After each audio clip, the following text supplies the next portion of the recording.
мориор тоглоход зайлшгүй шаарддаг хэд хэдэн анхаарах ёстой зүйлсүүдийг тайлбарлая гэж бодож байна. Мориор тоглоход бол одоо барил тавил дээр би энэ одоо зүйлсийг бол илүү тодруулна.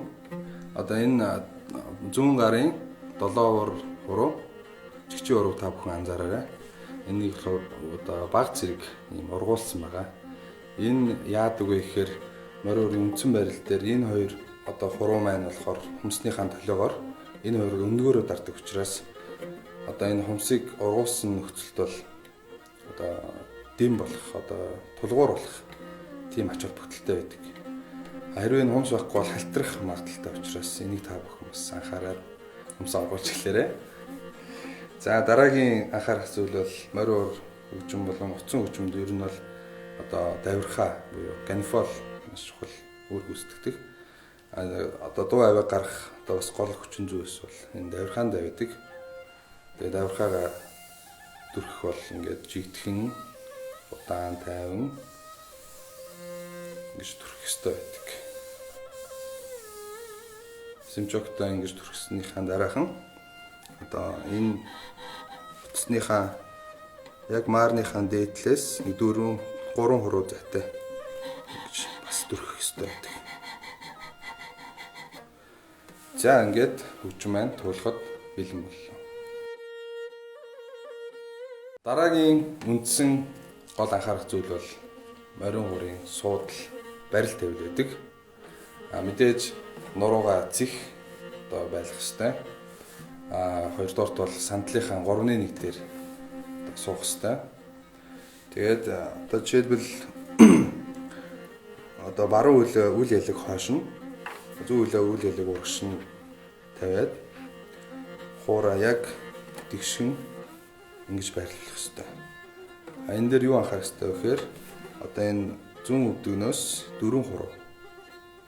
Энийг та бүхэн анхаараарай. Зүүн өвдөгнөөс 4 хуруу. Тэгээд хит ийм хоош нь байхгүй, хит ийм урагшаа тонгоосон байхгүй. Яг л дондож байх ёстой.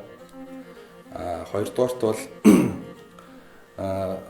одоо ном барих арга байгаа. Ном бол хөвчлэн энэ бол үндсэн яг Монгол барил байгаа. Та бүхэн 3 хуруугаа одоо утасныхаа жогтсыг бариад 7 хуруугаараа тулгаад эрхээ хуруугаа яг ийм барилтай. Ийм барилтай басна. Одоо сүүлийн үед болохоор одоо ийм ном бас мэргэжлийн хөгжимчд болон мэргэжлийн сургалт энэ янз бүрийн сургалтанд ашигладаг болсон. Энэхүү ном бол одоо өвөр Монголд үйлдвэрлэдэг тийм ном байгаа. Энэ номыг бол одоо сүүлийн үед бол сургалтанд маш их ашиглаж байгаа.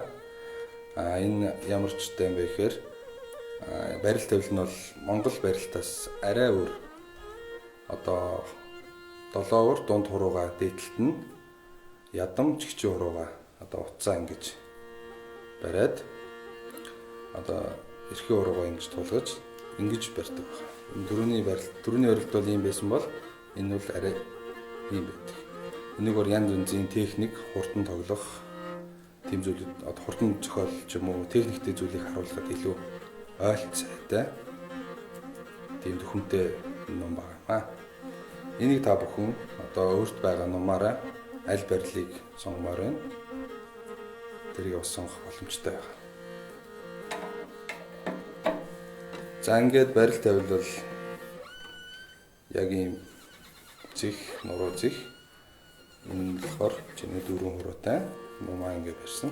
Яг тоглоход бэлэн ийм зүйл зургатаагаар мориор тоглож эхлэх юм байна.